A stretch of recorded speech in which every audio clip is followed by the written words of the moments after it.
What's good, big dog? It's your boy Dre, and this is Samurai Kennels, Shogun Army, No Decaff. Early morning talk. I'm actually getting ready for work right now. I'm at a undisclosed location, and yeah, man, we're gonna do this live and knock it out. I had to start a little bit earlier this morning because we got to be downstairs at 4:45. So, in order to get that hour out, squeeze close to an hour out for y'all, we gotta do it that way. But yeah, man, we in here. Make sure y'all hit that like button, and we're gonna get to it. And the topic of today is get out of your feelings. Get out of your feelings. You see, We go. Okay. Get out of your feelings. I'm telling you, this episode right here is important. Before we get too far into that, man, I do got to iron my uniform real quick. So I'm apologize. Mike Dan, what to do, big dog? What's good? Hard finish. What's do? Yeah, man. So let me get y'all some better images than Dre on the screen real quick. And yeah, man, we're gonna get right to it. First of all, the Howard Hazel Classic is coming up here. Well, not here, but in Arizona. The Hazel Memorial is coming up. It's gonna be hosted by High Voltage Kennels in Taylor, Arizona. Um, it's a fantastic opportunity for you to get out there and meet the legendary dogmen of Arizona. Some of y'all got them right in y'all pedigrees right now, So shouts out to Mr. JB Click. He's always out there showing love. Mr. Marty Street. Rest in peace to my guy Rick Morchenko. He used to come out to that show, man. I got a chance to meet him and his family out there at that show. So it's just a very good opportunity, man. I'm just thankful for the opportunity to meet all these great people in my stint in Arizona. So um, definitely enjoying what Arizona brings to the table. If y'all hear that hissing in the background, that's the iron. I'm multitasking right now, so we can do that. But yeah, and then also uh, May 30th in Texas, in Aledo, Texas specifically, Lone Star State American Pit Bull Terrier is put on a fun show for y'all as well. Make sure y'all get out there and check it out, man. Shout out to my guy Dewan Fields, Feel Good Farms. Salute. Keep doing your thing, brother. When I get back to Texas, I'm gonna be out there with y'all, man, in the field, some kind of way, Yeah, man. So salute to High Voltage Kennels. Salute to Feel Good Farms. They're doing it. Before you know it, it's gonna be a circuit of fun shows that you can go to that rivals these registries. And it's not to put the registries down. Y'all know I shout out to ADBA all the time. I'm registered with the ADBA. I'm also registered with Battle Bread. You know what I'm saying? I'm registered with Battle Bread. And I showed them love. You know what I'm saying? We had a little thing that had nothing to do with Battle Bread and me, actually. It actually was a third party that got involved. And I've noticed when my deals go, when they go bad, it's because somebody getting their freaking feelings. But the people who deal with me directly, we don't have these issues. It's always a third party. You know, it's always a third party. And that's where I'm gonna be real with you. Grown men, that's what this episode is about, man. Jealousy. I got a lot of people in my life, right? When it's just us two, we good. We good. But and this is I'm talking about like actually like non-dog man related stuff, just family stuff, right? And so I got family members that they they get along when I'm not around. We get along when others not around, but they don't like to share the attention. They want it to be about them. And believe it or not, as much as I like to be on the internet, this is where I get my attention at. This is where I get my little neediness fixed. It's coming on the internet and talking to y'all and you know what I'm saying, just kicking it and letting my thoughts out on the internet. So I have to realize that this is an escape that everybody don't have. Some people can't go on here and just talk. See, like when I get to work, I be done got my thoughts off. So I get to work, I can listen to people. You know what I'm saying? So this internet thing, yeah, this internet thing for me is therapeutic, man. But uh that just works for me. Let me see who in here. Mike Dan, Heart and Bennett Skinner. Can y'all hear me? If y'all can hear me, make sure y'all leave a thumbs up in the chat, man. Appreciate that. Appreciate that. But yeah. I also want to give a shout out to the pup of the week that is owned by Pitwise Kennels. This puppy's name is Lady London. Lady London is a fantastic specimen of a puppy. Very healthy looking dog. If you're looking at the screen and you can see the screen, um, yeah, that's Lady London. Appreciate that, Mike Dan. It's good to see you, OG, man. It's good to see you. I got to reach out more, Mike Dan. One thing that I am not good about is I don't contact people, but I'm gonna tell you why. And this is why we got to get out of our feelings. We got to get out of our feelings. The show today, man. I'm telling you, the show today. Your boy Dre about to cook. Ain't a topic I'm about to come up with that I ain't personally experienced the good and the bad of. Now I'm gonna talk about why feelings can be good and how to use them appropriately. But the first thing we gotta do is get out of them. They can't control you. They can't. No man, boy, shoot. Even grown women gotta get out their feelings, man. Like I'm like, you know what I'm saying? Grown women, if you're a woman, a real woman, a mother, a auntie, a sister, your feelings can't run your life neither. Period. So yeah, but as far as reaching out, let me talk to you about that because this ties into feelings. Okay.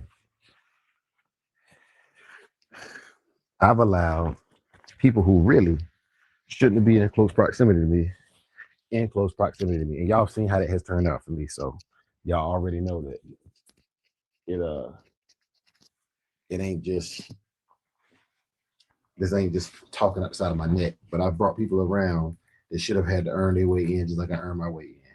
And I was trying to make their life easier on my own words, but I realized the struggle is what makes you able to handle the situations you're in. You know, the struggle is what makes you able to handle the situations that you're in. So I got people and try to bring them along. I let them use my clout, my little bit of clout that I have, people I know, to get on the internet and basically run their mouth, you know. And the problem with that wasn't that they had an opinion. The problem was that they hadn't gone through what, you know, was deemed necessary for them to have that opinion publicly. You can have your opinion, but for your opinion to be, I'm gonna get some children, I'm out. Your opinion publicly can't be accepted by everybody, right? So they had that. I'll tell you another thing about California I don't like. They don't got no plastic bags in this room. So I'd be having to take these bags when I go to stores or whatever and yeah, get it chopped. All right. But yeah, so anyways, they come on the internet, talk, pop and fly. I disagree with them and then they feel like they had the right to backblast me or whatever for not just supporting everything they say, you know, with that. And that's not what I'm here to do. I'm not here to support everything that somebody else say. So yeah.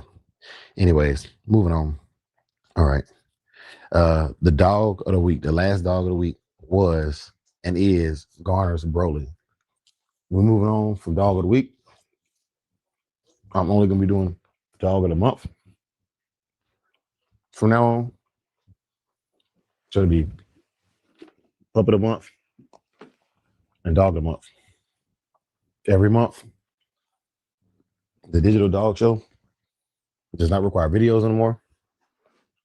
All you gotta do is send in your pictures, get your dogs in. The video thing, I'm gonna do something else with that, and I'll announce it once I decide how I'm gonna do it. But the video thing it was too much. It was too much for the community. Like when you're dealing with working men, everybody not no techno nerd or intellectually gifted when it comes to technology. So pictures is good enough for me. Wifey in the building, Black of Roses. Good morning, babe. Mm-hmm. Yeah, babe, I'm up getting ready for work. And yeah, like I said, out here. Now, mind you, they ain't got the plastic bags, but they definitely got plastic straws. I had the DoorDash me some food last night. I was too lazy to go out and get some food. I ain't got no stove at the facilities I'm at, so that's that. But yeah. Yeah, Mike, Dan, that's what I'm talking about. Yeah. Uh-huh. Get you a good picture with the dog looking good and doing everything. And then get a picture of these boo-boo heads out here in their feelings and post it right next to the dog and say every dog has his day. Yeah, man. Like you say, what's good, yellow one? People get caught up in the matrix on here. And y'all, I can't wait to this ain't even my topic. I'm just filibustering right now until I finish getting dressed. But when I get to my topic, man, we're gonna cook. We're gonna cook good too. Cause I got some stuff that's gonna call me out. I'm not afraid to call me out to get my point across. I don't have to be right. I want to get it right. So for all the boo-boo heads out there, wash your hind parts and put on some cologne too. You'll feel better. You'll smell better. You won't get picked on as much. You won't be in your feelings. For all you boo-boo heads out there. Uh-huh. Yeah. Pick up behind your dogs too. Don't leave the community stink. Mm-hmm. Yeah, y'all. I'm getting it together. I'm almost done just blousing my pants, y'all. Then we can really cook. Then we can really get into this topic. Okay. All right, y'all. So for those of y'all who don't know, I've started writing my thoughts down prior to the show. I don't like to have like really drawn out research topics no more. I just want to go off the dome. I want it to be a podcast of Dre from Dre. So I'm dressed now and I can cook. Yeah, we showed y'all the dogs of the week and all that good stuff, man. And put an image on the screen for y'all. Let me see how it go, how we do this thing.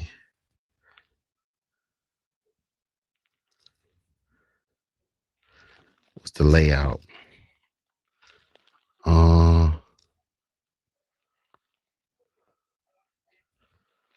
Hold up, y'all. I'm trying to figure my life out right now.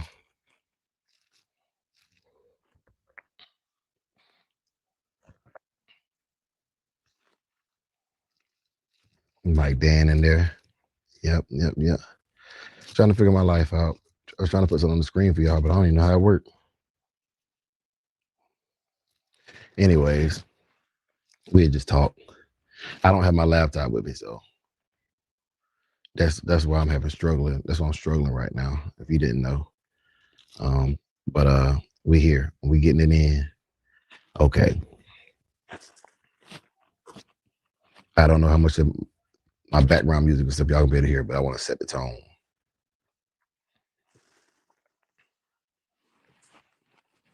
Today's episode, y'all. Today's episode is called Get Out of Your Feelings. Get out of your feelings.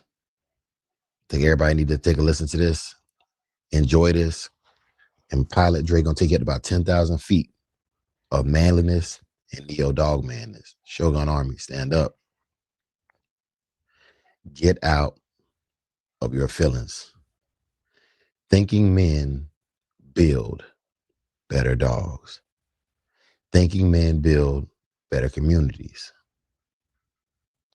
Let me be real with y'all. There was a time when I was making decisions based upon how I felt about the dog. I had a dog. I really liked that dog. Had a good personality and looked good to me. I was proud of that dog. But if I'm being honest, that dog was not improving anything.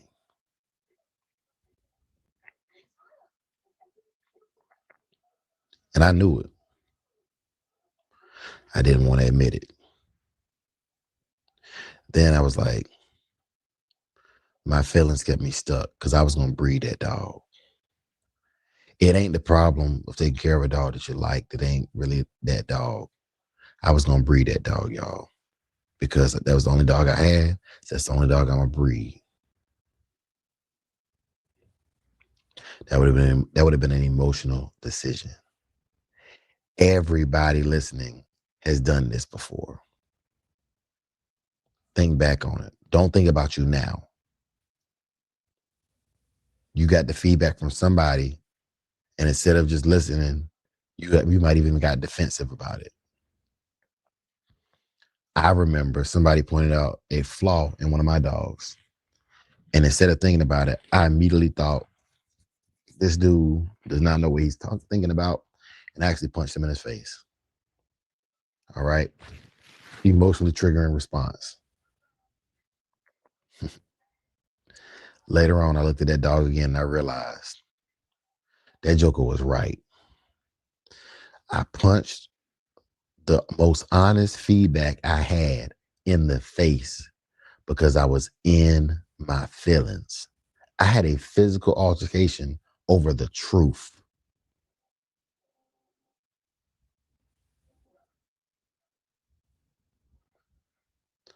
That moment right there, that's the difference between staying average and leveling up. Now let's think about this, y'all. Thinking versus being emotional with the yard.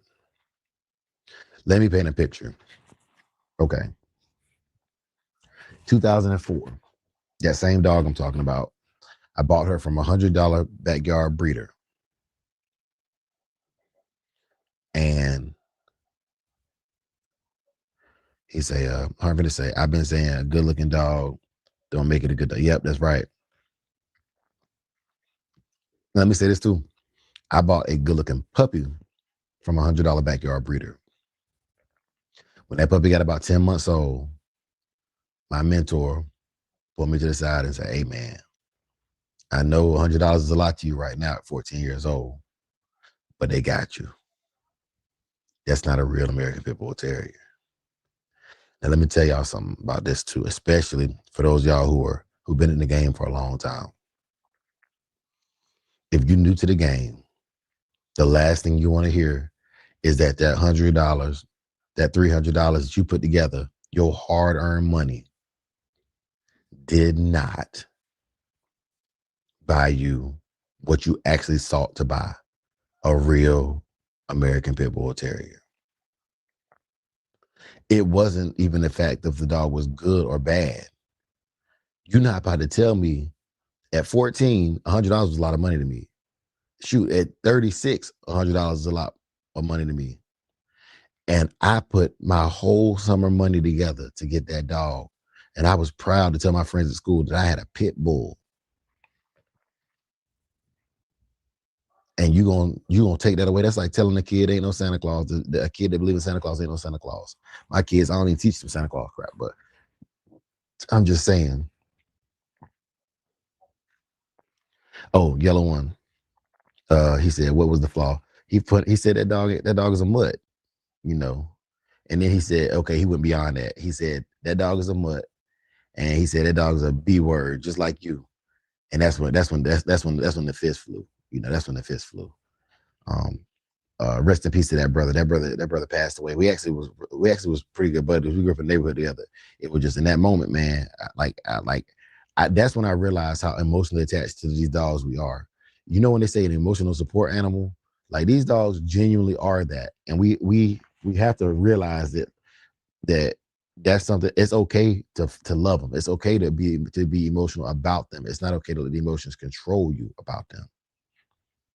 But yeah. Rest in peace to that brother. He ended up getting shot. And I hate that happened. But yeah, that completely unrelated, by the way. Let me say that because people start putting the disaster theories together. Oh man, Drake killed somebody over his dog. No, I didn't allow anybody over my animals, man. Let me be clear about that. But yeah, yellow one. That's the answer to that question. But yeah. So with this heading and that story out the way, let me insert this information as well. You got two dogs on your yard. One of them you raised from a pup. You're attached to that dog. The other one might even be better, but you don't have the same connection. When is it time to make a breeding decision? Most people choose the dog they love. Thinking men choose the one that improves the program. And I'm not going to lie to you. Sitting there right now, being objective, it's easy to say, oh, I'm gonna breed the best of the best and cull the rest. That's easy to say until the one that you bred that came off of your two dogs that you love and is your legacy is subpar to that one that you just bought from that guy you really don't even like him no more. Y'all don't had a fallout since you got the dog.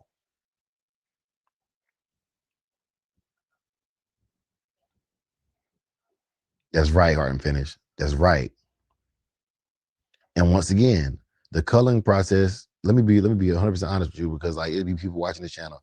The culling process does not mean unalive in dogs. The culling process means you remove it from the genetic pool by either fixing it or removing its ability to breed by not giving it access to the opposite gender. That's all we saying. That's all we saying. Or you find something that is more compatible to. Just because it's the lesser dog, don't mean it should never be bred. It just means that it should not be bred first or the first choice for a breeding. However, if you need that out and you like what you got, it's your stuff. Because at the end of the day, you can always improve your stuff. It's always two sides to a coin. And no, I'm not making excuses for that weaker dog. What I'm saying is each dog, every generation gets better. Every generation gets better. And if you like what you like, just make sure that you're treating it like it's yours, not the world's problem. Salute to that, Heart and Finish. That's a tough decision. I like that dog.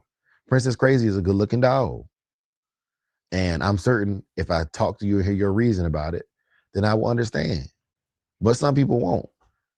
Some people won't. But I respect that. Very respectable decision.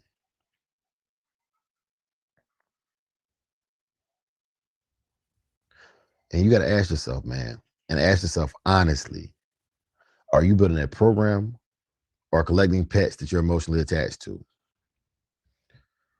I think the first thing that everybody got to do is you have to set your standard. And that's important. He says, I'm thankful for the criticism I got in those early dogs. Yeah.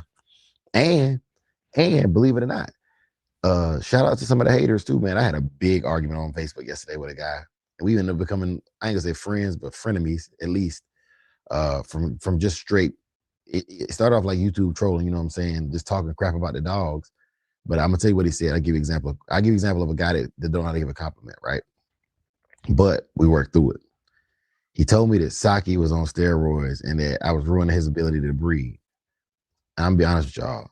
I have never used steroids on my dogs, nor would I, because I believe that the program I run doesn't need it. Like I don't do anything that will require me to compete at that level, where I would need steroids, right? Also, I do believe that steroids inhibit the dog's ability to reproduce effectively or to reproduce dogs like itself. So that's my aversion to the steroid. Anyways, me and the brother get into it, and I got in my feelings initially, right? I genuinely got in my feelings about it because I was like, man, I'm tired of people messing with me on the internet, but it's the internet. So, I said, you know what? Let me think about the root cause of this. And the root cause of it was my dog looked so freaking good that the only logical explanation this man could have was it has to be steroids. That's like somebody telling Michael Jordan it's got to be the shoes, you know. But I thought my way through the process, and then I stopped responding with emotion. I started responding with logic. This brother don't know me from a can of paint. And what do we do when we compete? When you're a real competitor, you talk crap.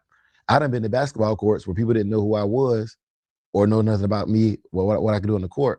They was talking junk from the minute I walked in. Look at him. His socks too high.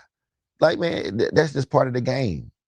It's part of the game. And it's a part that I honestly have hated because it wasn't the trash talker. It was me. I was the problem. It don't matter what they say. Are you as good as you think you are? Or are you not? The one thing that do probably kind of bother me about like trolls and stuff like that, and this is honestly also emotional response, is dumb people will listen to a troll or they will listen, yeah, dumb people. But not my people ain't dumb. My Shogun Army ain't dumb. My Neo Dogman ain't dumb. But if you can listen to somebody else's opinion about how I am or about how you are, and that opinion dictate how you treat a person, I don't want to be around you anyways. If you can't look at the whole situation for yourself and make an assessment for yourself, you're an emotional person anyways. You're not even an emotional person. You're not even smart enough to be emotional. You're a robot. You are a soulless automaton. Anyways, a little rant over. But nah, this is something. This is a topic that I feel feelings get out of them that I know I haven't addressed in a while because I had to grow. And I would say 2025, when I started cutting off toxicity, cutting off toxic relationships, I realized, man, like, you know what? All the relationships was emotional based. They had no logic behind them. None of them really benefited me. At the end of the day, I was feeling like something could happen, but I wasn't thinking about what was right in my face, you know. So, anyways, got off topic again. Let's talk about a training story that I had. This story, I'm gonna call it pressure versus emotion. I've seen people stop working their dog mid-session, and I've gotten triggered by it. This was earlier in my training days. I got triggered because I felt like the dog had more to give. The person just stopped. I felt like they were a quitter, but they could see something I couldn't see. The dog was emotionally and mentally checking out. The dog is your patronus. That's your spirit animal. You have to be in tune with that.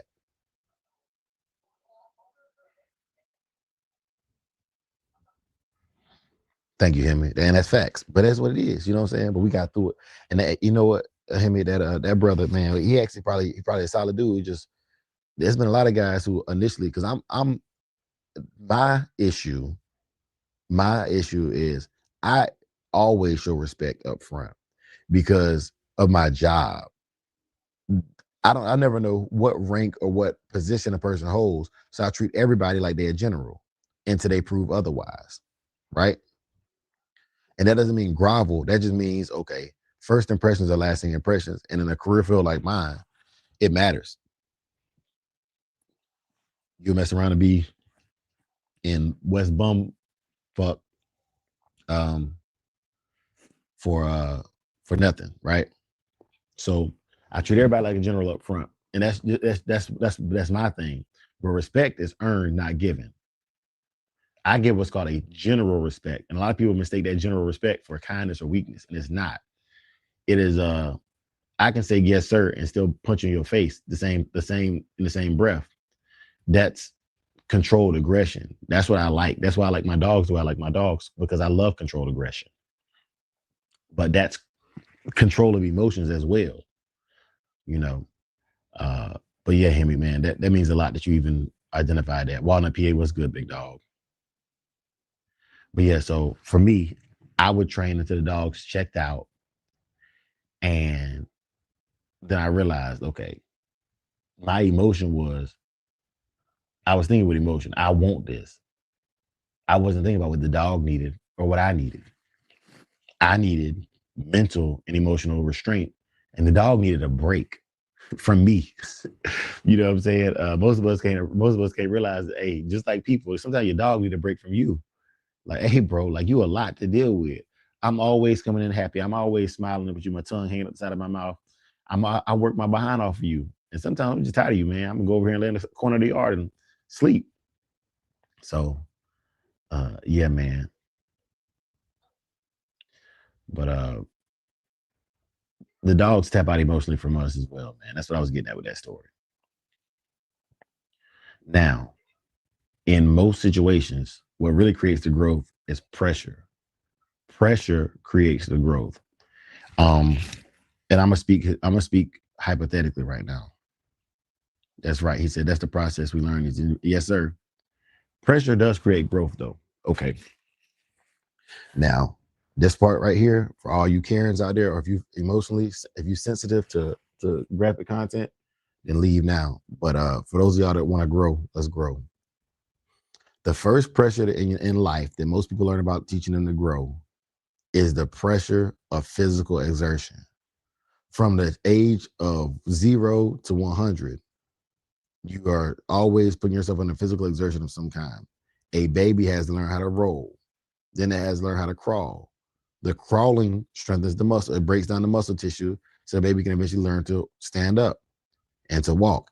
Each one of these things, the baby has to break down the muscles because the muscles are completely in complete atrophy at birth. It can't do anything for itself, can't hold a ball or anything. So we know that pressure to grow, that pressure to get stronger is there, and it has a payoff. It has a payoff. So we're gonna say the first growth is that physical growth, but that's not the only pressure. Your mind is the pit bull, and the pit bull is your mind.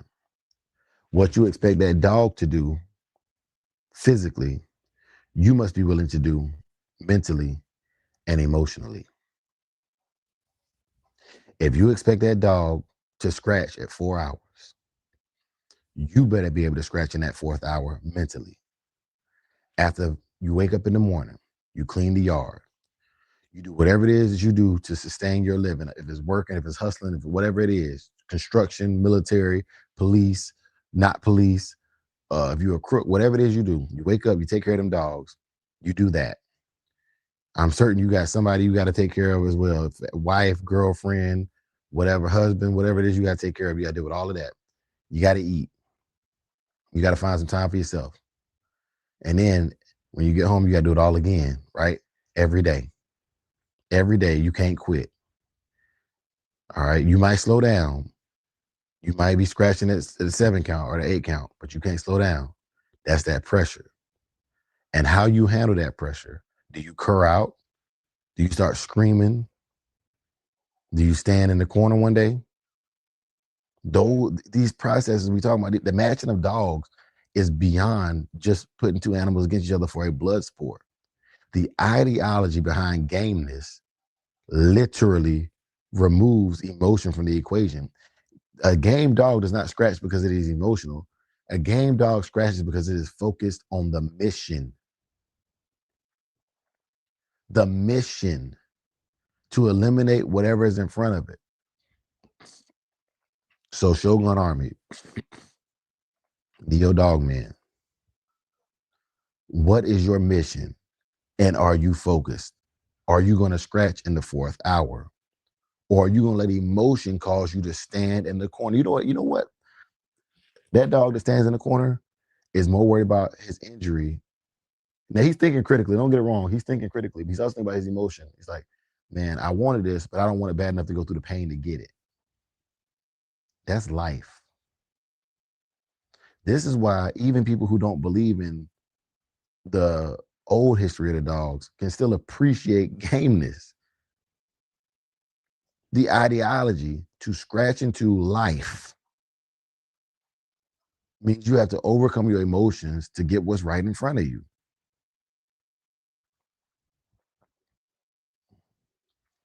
Moving on. I don't like to get into the whole game talk. So I don't know much about game. The ideology behind it, I understand. I don't understand gameness in dogs. I understand the ideology behind gameness. Let me say that. Let's talk about dog shows now. Dog shows. Confirmation shows. I wrote down some notes about this too, y'all. You ever lose and immediately start thinking that judge was biased? There was nepotism in the show. That judge picked dogs that came from his bloodline. That judge don't like me. You ever thought that? You ever thought the judge picked the other guy because he was more popular? Or because he was just louder? His dog was just louder. You ever thought they cheated me?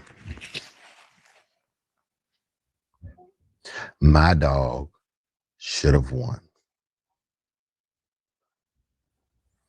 I have never walked into the ring not thinking my dog should have won. Before the judge even makes his call, I wouldn't even be there if I didn't feel like my dog was the best dog there. I would go back to the drawing board. I would fix the flaws that I know how to fix and bring back a better dog. But for the competition, I'm going in there with my best foot forward. So that last statement, I always feel like that. Whether I win or whether I don't win, I'm coming to compete. The judge was biased. I've seen it a lot. After my first dog show, I made a whole YouTube video about how sometimes judging can be biased. There can be nepotism. I felt that way. Now they cheated me. I ain't gonna say I ever felt cheated. That kind of goes hand in hand with the judge's bias. I think that's the worst cheating you can really get. But nah. But even if I felt that way, I would think it, and I would think, do I still want to compete in this arena? Or am I just gonna find an arena where it fits my needs to compete, where my work is valued? Go where you celebrate it, not tolerate it. Simple as that. But like if I feel like the ADBA, or if I feel like South Bottom, or if I feel like the Hansel ain't judging me fairly, just go there. I still go to support the community. I'm just not showing my dogs there. I'm not letting my dogs get outlooked or overlooked because you didn't. And I still might bring my dogs out there, because the other thing is the exposure. I'm not gonna lie. Like I get more people that try to buy my dogs when I lose than when I win. Sometimes the person like, you know what? That your dog should have won. When other people tell you that, it's hit a little different. Your dog should have won.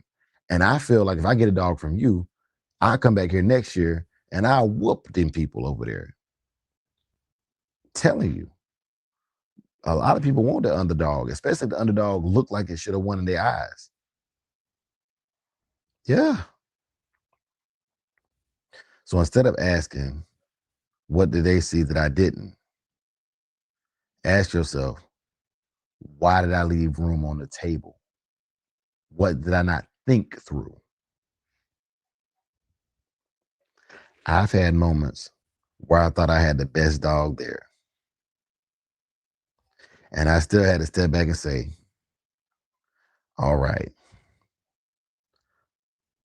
what am I missing? That is growth, ladies and gentlemen. That is getting out of your feelings. Let's go a little bit deeper, y'all.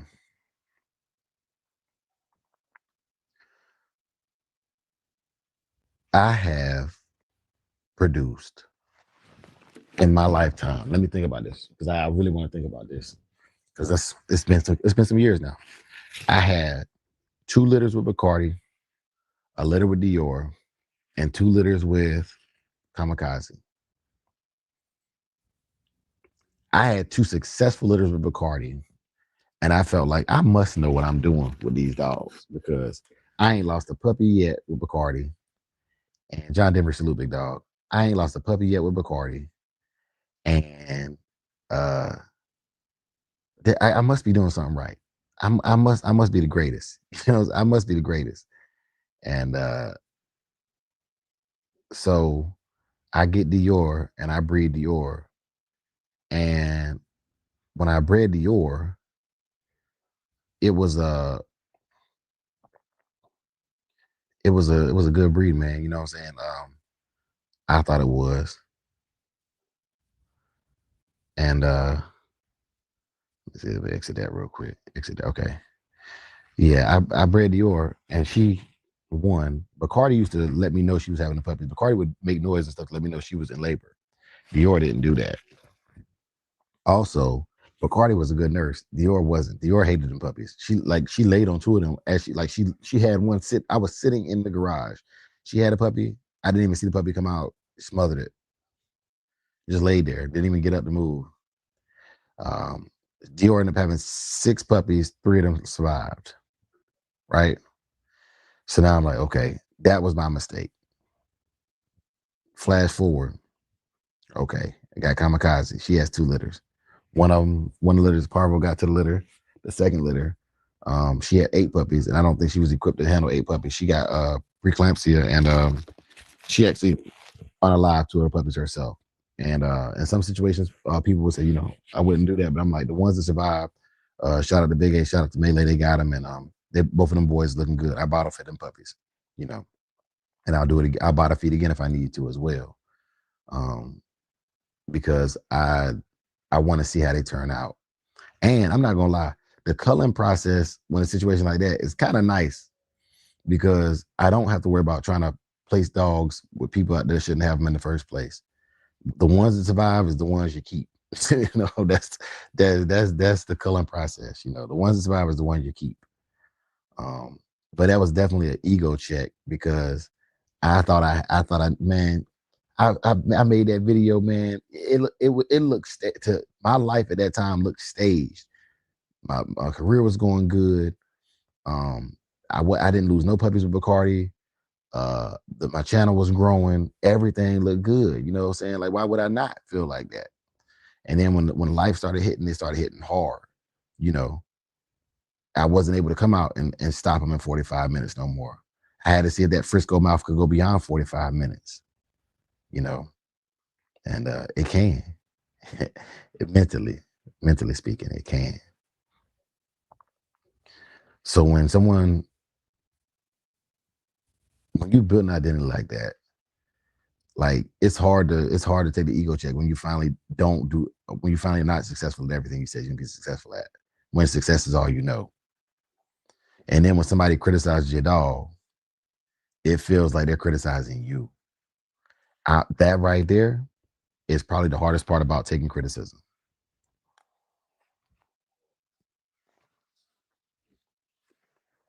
When you're the one putting in the work with your animal and somebody criticizes it, that is a hard pill to swallow. You take it very personally. When you put in the miles with that dog and you can see no wrong because all you can see is perfect effort. That's all you can see. I know that me and this dog don't walk 10 miles together. I seen the effort. I was there for every mile. Every mile I was there for. There's no way this ain't the best dog here. You're emotionally tied to the effort you put into it. And it's a beautiful thing because that motivation will keep you working on that dog. But don't get fooled. Your effort may not be somebody else's effort. They might not even have to put in 10 miles. They might have to put in 8 because their dog is just genetically superior to your stuff. And then when they have the nerve to criticize you, you're mad for a good reason. I understand this. If you really working and somebody talking junk about it, man, it's insulting. But like just take the insult on the chin. I'm telling you, this is Dre's real experience right here, yo. I put in a lot of work with my dogs. And for somebody to come on the internet who was not there with me for them hours and them days and them weeks and to say anything other than good job is an insult. But to me, emotionally, but thinking and intelligently, it is feedback. Thinking intelligently, it is feedback. So the next time you go out to that show ring and you get in your feelings, you start running up at your mouth because you feel like my dog should have won. They cheated me. I want you to think about that. Wasn't nobody there for them miles but you and that dog. Now, if you really want to compete, however it is you work that dog, build your own competition. You can have a dog walking competition. Literally anything that I'm working on, I'll get good at, and so will you. So if you're the type of person you want to run your dog on the mill and see who can go on the mill the longest, you go find that person that you got beef with. I didn't even say beef, like you got a little competitive edge with. And you say, hey, we gonna put our dogs on the mill. We can go live on YouTube right now. We're gonna go, and the first one that stops, that's who loses. It's simple as that. Pick a competition that works for how you work your dog. You think you got the best slap mill dog? Go race on a slap mill. You think you got the best wall climb dog? Go wall climb. But just because they can do those things good or bark good or sit good or spin in circles or whatever, that's your problem. That's your problem. And you can talk about it and you can share those experiences.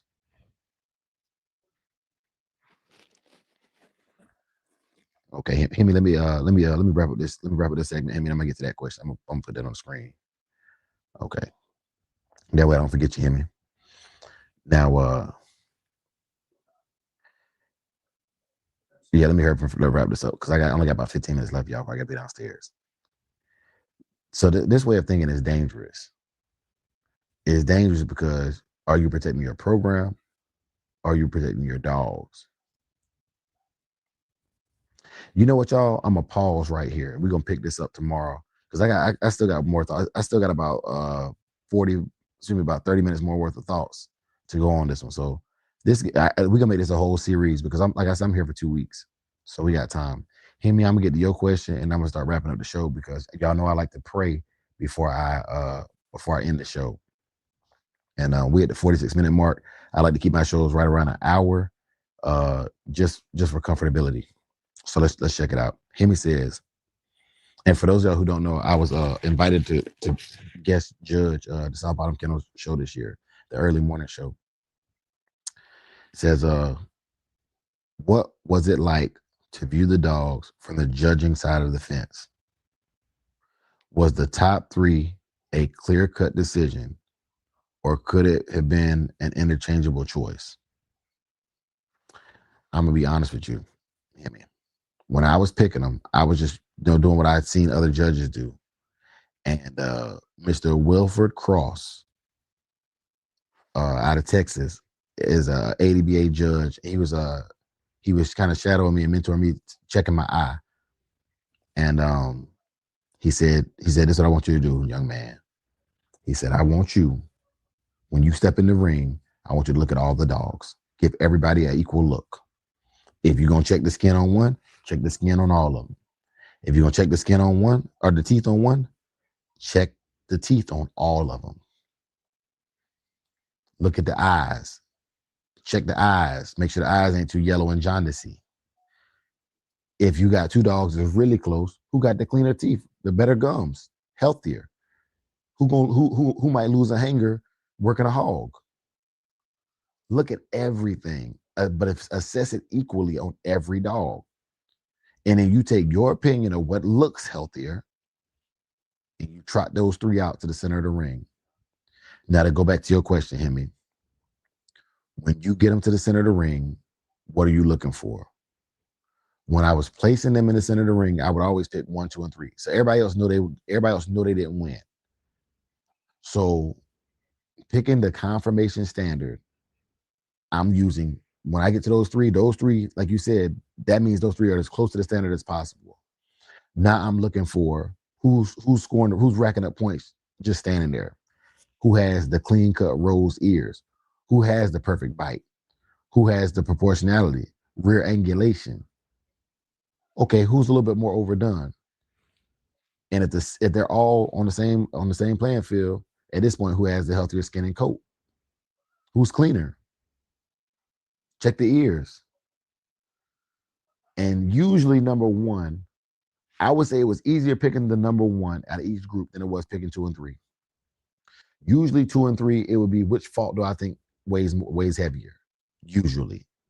Or the faults are so slight, which dog just looks more like the American Pit Bull Terrier from across the ring, which is also part of the standard. There were some dogs that I couldn't find any real physical defects other than just I didn't like the proportionality of that dog based upon how I think the dog should look. My best in show choice was Samurai Kennels for my show. He didn't take best in show with the next judge. The next judge liked a rangier dog.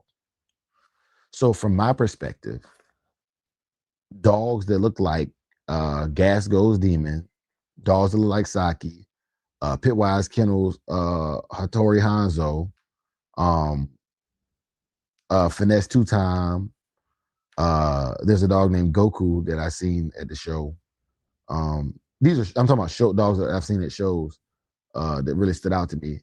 Those dogs all, and I say this again, if you took their color away, if they was all gray color, if you just grayed them out or put a silhouette of them up, they all have a similar build. I like a certain build on my dogs. That don't make it right or wrong, but when it comes down to neither one of these dogs has a flaw, you got to go what you like at that point. So that whole experience was a great experience, I mean. That great experience was a great experience. And Another topic I wanted to cover, I'm gonna do this when I get back. I didn't bring my laptop with me. Another experience I want to cover when it comes to that is I want, like, okay, starting today, I'm gonna make another chat. I want a rangy dog chat. I want to see what the community thinks a rangy dog look like. I don't know what, like when I say rangy, I mean hound dog, rangy looking dog. And I bet you there's gonna be dogs in there that's built like Shorty Cowboy, right? Because some people might think that long body is what rangy is. So these are terms that they're not even in. They're not even in the breed standard. These are terms that are esoteric. These are terms only people that really deal with these dogs even heard of. A rangy dog, a more bulldog looking dog. You know, this is stuff that we got to clarify. If you call me and tell me a dog is rangy, the thought in my head may not be the thought in your head. And you describe this animal, you like, yeah, it's a hog dog, man. I'm like, nah, that dog is overdone. That dog is barrel chested and bow legged, some more. So yeah, man. I mean, it was a great experience to judge, and I hope I answered your question effectively, because it was a very, very earnest question, very honest question, man. Okay, he says, not sure how many classes you've judged to give a broad viewpoint. Okay, yeah. So puppies was hard. Puppies were hard because a 3-month-old puppy can be in the same class as a 6-month-old puppy, right? And a 6-month-old puppy, some of them, depending on what bloodlines it is or just how the dog is raised, can look like a grown dog. Some of them have natural structure, like without being worked, they just naturally look cut up. I mean, it's real. Like the only thing that, let me show you. Okay, I'm gonna show you 2 dogs right now on the screen. Okay, this is a puppy that's under 6 months old, right? This puppy could win off of cuteness. This is a cute puppy. Like you show this to your wife, you show this to your daughter, you show this to your kids in general. This puppy is cute. They're gonna want it because it's cute, right? Buckskin dog, I like buckskin dogs. This dog right here is only a year old. And you can have puppies that is 6, 7 months old that look like this right here, like Garner's Broly, right? This is what I'm talking about with a puppy class. They could be 3 months apart and look that different. Puppy 1, puppy 2, puppy 1,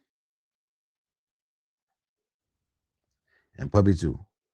They can be that in a class like that and still look very, very very, very contrasting as far as like what the puppy looks like and age wise. Man, that thing fluctuates so bad, bro. Mm-hmm. That's a tough call, y'all. That's a tough call. But yeah, man. So look, today's episode is part 1. Get out your feelings. We're gonna have to pick up tomorrow at part 2 because the topic, I didn't get to finish the topic, but we don't have to rush. Ain't no rush. We just take our time and get it right. But I do have responsibilities to my country, to my people, to get my behind downstairs and get to work today. So let me hit y'all with this Christian watchword and get y'all up out of here. For those of y'all that are with me, please bow your heads in agreement. And we're going to say a prayer and get y'all out of here. May the Lord watch between you and me while we are absent one from another. Amen. For the love of the dogs, for the love of the game. Peace. Till next time, my brothers and sisters. Peace.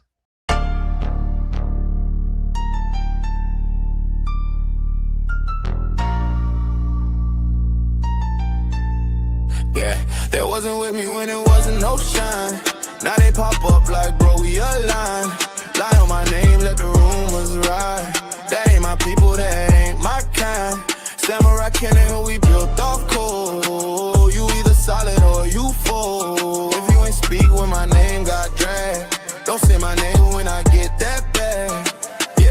They was cool when the door stayed open. Soon as it closed, they started joking. Smiling at pics, talking behind back. Same one triching off the contacts. Use my name for their little clout runs. Then play dumb when the truth come. Spread fake stories, half-ass facts. Now it's quiet when I double back. I don't argue, I let time talk. Same dudes broke while I still walk. Same lane, same code, no disguise. You showed your hand, I read them lies. Wasn't with me when it wasn't no shine. Now they pop up like, bro, we